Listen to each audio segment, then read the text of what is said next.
What's going on, guys? Welcome to another episode of V4 Higurashi When They Cry Go. And with me, as always, I have Blue Spade. This is episode 14. Yeah, so we're finally back to the show after, after a 2-week holiday break. And ever since this show started, we've been wondering, if the show is either a remake or a sequel or something else altogether. And we finally get confirmation that, yes, Higurashi Go is a sequel to Higurashi Kai. Yeah. There's been a lot of debate about that, just because, everything we've seen so far, it just seemed like it was, just going through the same routes or the same loops and having different things happen. So it seemed like it was more like a remake, just with a twist, essentially. But at least in this episode, we actually get a confirmation that this is technically happening after the events of Higurashi Kai, or at least the original anime, and apparently the time frame for this is 5 years after Higurashi Kai. Yeah, but of course the episode does start off with what actually happened after the events of the last episode, which I was surprised we saw that. When it started out and it just kind of picked up from Rika's perspective, of course after Keiichi went to Sadako's the Hojo house. I was kind of surprised because I thought the episode was like all the other episodes before this, is just going to start literally at the beginning of the next arc. I was kind of taken aback when they actually showed what happened, instead of because if you remember, every arc before this we've just hear secondhand information about what happened, but we don't actually see any of it. Yeah. So here we actually get to see what happened. Yeah. So from what Ren had told Keiichi at the end of the last episode, she mentions that Oishi was the one who came in and started pretty much killing everyone in the festival. And then we finally get to see what actually happened. Was Oishi just came out just all crazy looking, and he was carrying a bloody bat for whatever reason. And all of a sudden he just starts strangling Rika. Two different people came up to try to stop it, but both of them unfortunately end up getting shot. Real quick too, I want to mention that the fact that he's carrying a bloody bat is kind of interesting. Do you think he was the one that actually beat Keiichi with the bat? No. No, you don't think so? We know it's Sadako's uncle who did that, and Keiichi's the one who just brutally beat him to death with it. But I don't understand. Maybe. It doesn't make any sense as to how Oishi's carrying the bloody bat now.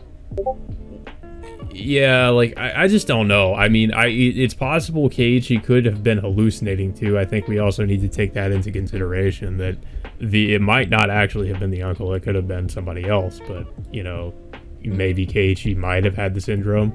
I don't know. It's not entirely clear. It was 100%. Or maybe Oishi might have killed some poor random guy along the way. But as far as I can make out with it, but as far as we can see, in this scene, he just brutally kills several people while he's strangling Rika. And speaking of Hinamizawa syndrome too, it's also very clear that Oishi has Hinamizawa syndrome, which he's scratching his neck and his eyes are just bloodshot. I'm actually surprised because, like I mentioned before this recording, we haven't really seen any evidence that Oishi actually has Hinamizawa syndrome before this, but in this episode, it seems like he just has it really bad. But beforehand we hadn't had any indication he has it, so that's why I wasn't exactly sure if he was if he was maybe the suspect in this loop. But I don't know, I guess this might have confirmed he might be the one behind it. I don't know. But, well, unfortunately what happened next, both Mion and Shion both try to stop Oishi, but they both end up getting... I'm sorry, I had to laugh when Mion tried it, because I'm just if I pointed out before, Mion has a gun. I'm just like, why didn't you use your gun? Like, she has a holstered gun. She just runs towards Oishi, and anyway, she shoots her in the head. I was wondering that too. I mean, she could have just used it and just stopped it altogether. It's just, yeah, I don't know. It's just it's so confusing. Yeah, I mean, unfortunately, you know, I mean, Rena's like, you know, being pushed away by the crowd, so she's not involved in any of this. And then, like, we also see Sadako, like, walking up the stairs all bloody after the events of what happened in the last episode. And then shortly afterwards, like, Rika's getting bludgeoned to death by Oishi with a baseball bat. Yeah, like, Oishi the whole time was, like, threatening Rika, like, tell me about Oyashiro-sama or something. And Rika's like, I won't tell you even if, you kill me or whatever. Of course, that's when Oishi just decides to bludgeon Rika over the head with the bat. So yeah, that's pretty much how that ends. I didn't think it would be that straightforward, to be honest. Like, because there was a lot of debate before this episode happened that Rena could have been like an unreliable narrator or something. Like, things might not have played out the way she said they did. Mm-hmm. But it's actually surprising that things played out exactly as she said they did. So I was like, okay. Yeah, and so of course, shortly afterwards, first off, this episode is taken from Rika's Rika's perspective, like, Rika's for the first time in the show, and the first time since I guess, sort of, like, if you can count like the first scene from episode 2, I guess, but this is like literally the first, episode in which, like, totally just focuses on Rika, and like, after the events of, like, her getting killed, like, she immediately gets transported to, like, that, whatever that reality is. It's called the meta world. Yeah, like, she gets sent back there, and she remembers everything that happened prior, including, like, the time when she got bludgeoned to death by Oishi just moments ago. And then we see Hanyu again, but we find out that this is just only a fragment of Hanyu, not the actual Hanyu we've seen, like, in the prior season. Yeah, I had so many questions, like, before this episode about, like, what Hanyu was up to, like, why wasn't she appearing? And I mean, maybe the reason for this is because, like, like you said, we learned it's only a fragment of her, so maybe she couldn't really, like, do much of anything, I guess, because of that. Mm-hmm.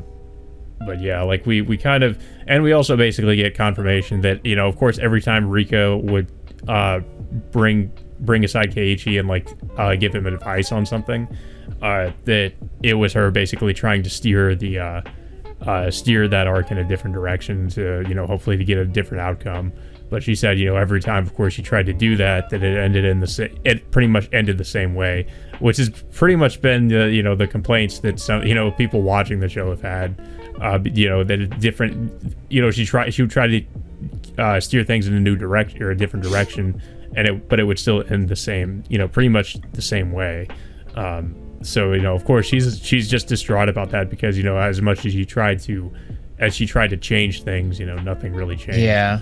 And of course, we get confirmation from herself that, of course, like, yes, like, the show does take place after the events of Higurashi Kai. And she mentions that, like, after the technically 5 years after Higurashi. Yeah, because she felt like she was living a full normal life up to that point, and all of a sudden, without any explanation, she's, like, suddenly thrust back in this loop again, and now she's having to try to get herself out of it, and she doesn't know how or why this has even happened in the first place.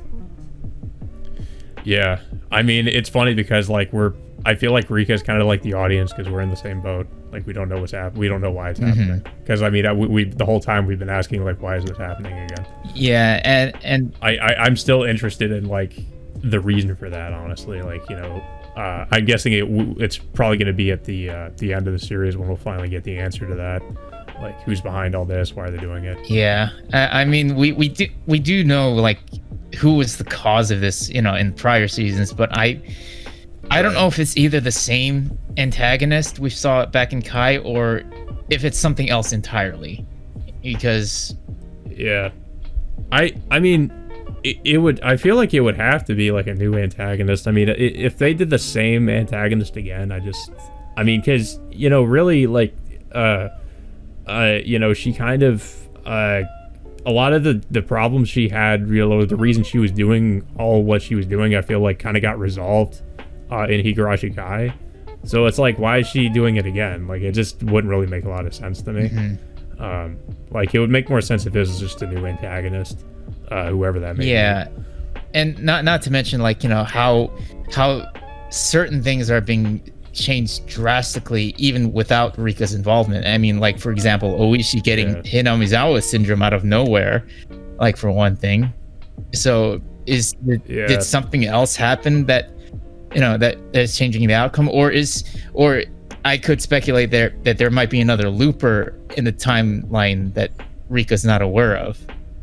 Yeah, that's a theory a lot of people have had, is that there's somebody else is looping. People think it could be Rena. Of course, the popular theory at the moment is that Sadako is the one who is the looper, and who is basically the mastermind, which I really don't know how much I believe that, but I mean, there is a case to be made for that. Same thing with Rena.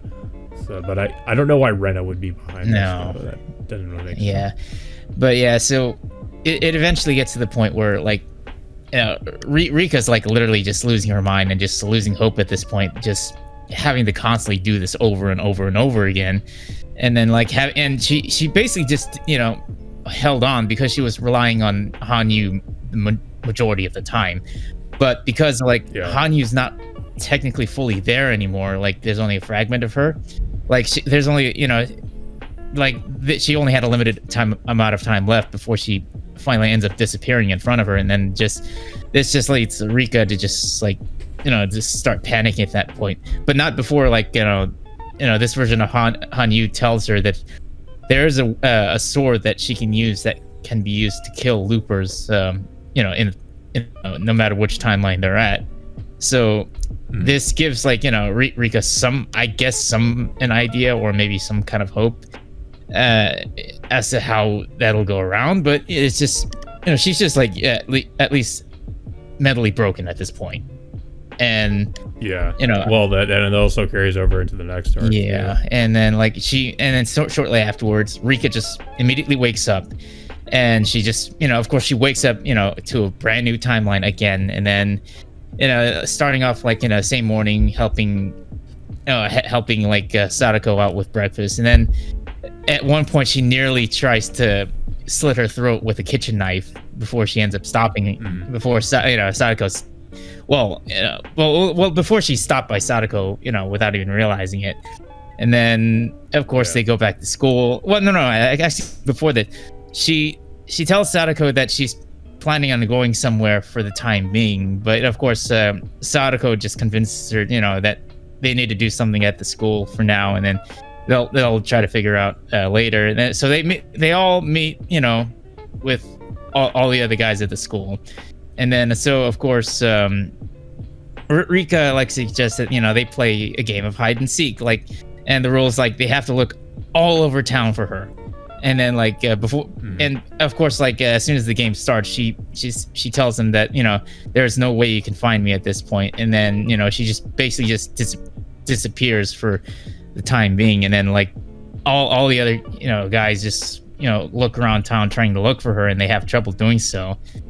And of course, we finally get to the point where we see Rika walking up to the what was it, the Oyashiro shrine. Yeah, the shrine, in which she tries to look for the sword, in which, you know, initially she takes off the head and splits it apart, but she, you know, initially she doesn't, you know, find it at first and goes crazy, but then she realizes by looking down in the hole of the neck area of the statue, she actually finds a shard of the sword inside of it. And we've been wondering about this for some time, like what that shard meant in the opening of the show, and we finally realized, you know, that this was the artifact that Hanyu mentioned to Rika. People were already like pointing out that the shard in the opening was part of the ceremonial sword, I think, because I don't remember this from the anime, but apparently I guess it was something that originally was introduced in the visual novel, but I guess the anime didn't necessarily, or the original anime, if I don't remember it really like going over that. So Yeah. But yeah, so it's pretty much confirmed. Yeah, that's a piece of the of Hanyu's ceremonial sword. And yeah, at first when she gets it, she nearly uses it to slice her own throat, just like she did with the knife. But then she like stops herself when she hears the voices of her friends outside, because of course they decide that the only place she could be is in the shrine. So they pretty much know that she's in there, and that's what stops her, I guess, from I guess what would it would kill her and stop her from looping, but she decides she will hold out for 5 more loops until she decides that she's going to permanently just kill, end herself, I guess. But that was interesting to me that she said 5 more loops. So like either I mean, I don't know if there is going to be 5 more loops she's going to go through, or if those loops are going to be very short, because I mean, there's no way that the rest of the season is going to have 5 more arcs in the story, unless they plan on doing another season. So it's like either it's that, or those arcs are going to be very short, or there will, she won't go through the other 5 arcs, and she'll somehow break, actually succeed in getting through one of the arcs and not loop again. Yeah, and actually kill the other person who's the looper. And there won't be another 5 arcs. So I mean, that's another possibility. But yeah, that was an interesting comment. So like, it's like well, we're finally getting to like, I guess, original territory now, after having to watch like the last 13 episodes of watching like the original 3 arcs with a certain twist and some minor changes here and there. But now we're getting into like like some original stuff, like for once, for the first time. Which, it feels like this is what we've really been waiting for this whole time. Like, I mean, of course we have gotten some new things with the other arcs, but it really wasn't enough, in my opinion, to really like justify a completely new season. But we finally gotten like something substantial in this episode. Yeah, which is also a relief finally. So like, we'll definitely be looking forward to like what's going to happen next week without actually knowing what's going to happen. I mean, there might be some elements they might try to put in from the other seasons, but I feel like this is brand new territory from where they're going at this point. I think people in the comments of the last video were saying that this is either a new arc, or it's an arc that's kind of like mixed together with another arc or something. I'm not exactly sure, but most people were saying it's possibly new.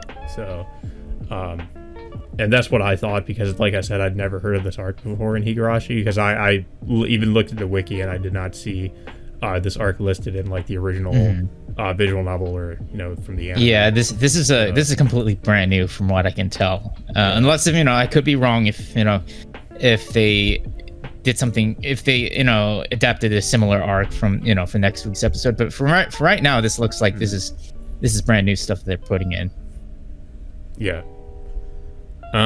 Yeah, but I thought this is honestly one of the best episodes of the season so far, to be honest. Like, just because it had the most new stuff that we hadn't already seen, and of course gave us some clarity as to what part of the timeline this is, and confirming that this is a sequel, which is a little bit disappointing for people who haven't watched the original Higurashi seasons. So yeah. So I can't really say for sure if this is really necessary for people who haven't watched the previous seasons of Higurashi, because honestly, I really feel like that you really need to watch those first 2 seasons in order to understand what's going on here. Yeah, I mean, people when this first came out were saying you really do need to go back and watch the original anime at least before starting this. Yeah. And now that I've seen this episode, I can definitely agree. Because at least you would have a little bit more of an understanding of what's happening. Yeah. Well, at least we now know like what Rika has at this point, but now she doesn't have like Hanyu to help her out.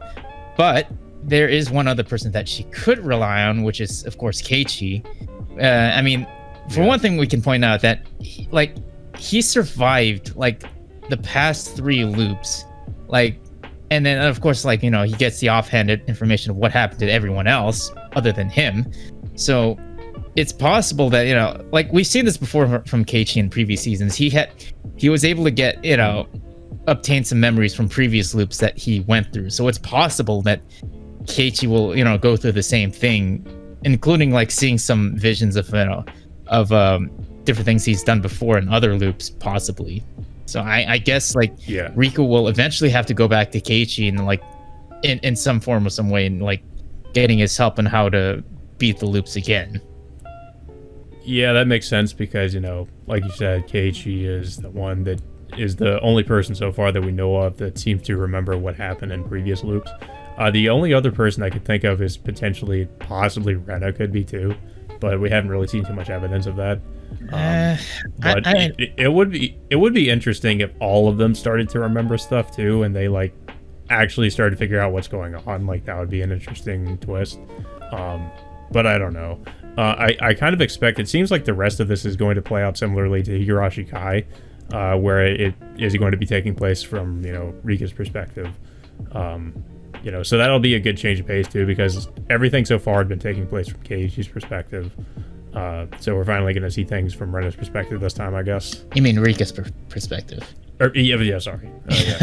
Yeah, but I am definitely looking forward to the next set of episodes now.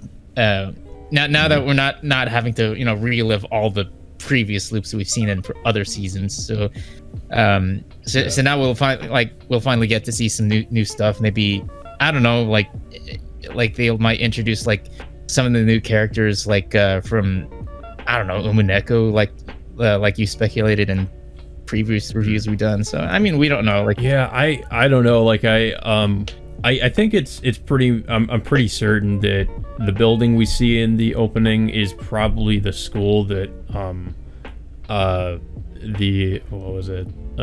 school that Shion goes to, which is a school that I guess they said that the future version of Rika, I guess, goes to.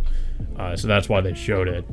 So it wasn't actually the Umineko mansion like I thought it might have been. Mm-hmm. The only other thing that implies that we could have some kind of crossover is the character with the red smile, which is Feathering. Some people were saying maybe it's not her, but I mean, if that's the case, then I mean, I don't know how it could be, because the outline of her looks exactly like her, so I don't know where people got that idea that it might not be her. But I mean, I guess I'm open to the idea that maybe that, Ryokishi is just kind of messing with us or something. I'm not sure. But yeah, I mean, it would be interesting if we have some of the Umineko characters actually show up. And that might happen when we go back to the meta world, because that's where they would be, if they're involved in this, at least. Yeah. But, of course, like, I tell you the truth that I haven't even really watched Umineko, to be honest. So, I don't recommend watching Umineko. The anime adaptation is not a good adaptation of the visual novel, in my opinion. Okay, because, I'm still curious about that, because, either if I really should watch it, if they're going to really involve, Umineko characters into the show eventually, possibly. I feel like they probably, like, if they are involved, I don't know if they're really gonna have like a huge role. Like, I don't think it's. I'm leaning towards probably not. Honestly, like, I'd like them to be, but I just don't know at this point. I feel like it's not very likely. I mean, I really like, honestly, I really would like if they are, to be honest, just because like it might hint at maybe them doing an Umineko remake in the future, because I feel like they need to remake that anime because of how bad the original adaptation was. But yeah, I kind of doubt it, but I guess we'll see. I mean, anything could happen considering, this is completely new territory. Yeah, I'm definitely glad that we're getting to new territory instead of having to, just retread all the other stuff that we've seen before. But I still have a feeling that some elements of Kai will be put into the last set of episodes we're here. But we'll have to see what what Rika is gonna end up doing, like, or what effort she's gonna actually put into now that she says that she's gonna do it for 5 more loops. Yeah, but I don't have too much else to say about this episode. Like I said, it was it's probably my favorite so far, just because it actually started answering some of the questions we've had for the past 13 episodes. Mm-hmm. I don't know if you have anything else to No, say. I mean, I'm glad we finally got something new for once. After this two-week break, and I'm definitely looking forward to and how supposedly if it's gonna get resolved or not. I'm not really sure. One other question: do you think they're going to keep the same OP and ending for the whole season, or are they going to? I mean, this is like the 14th episode, and they still have the original opening and ending for this, so I would assume that they will. I was surprised by that. I was like, oh, I thought they would have a new one. Yeah, I mean, normally they would put in like a new opening and ending like per core, but it looks like they're going to keep the opening and ending that they had before. So I guess we'll see. But no, so far it's still a good opening and ending song, to be honest. Like I enjoy it. Yeah. Yeah. So I guess that all being said, until next Thursday, we will see you all next time.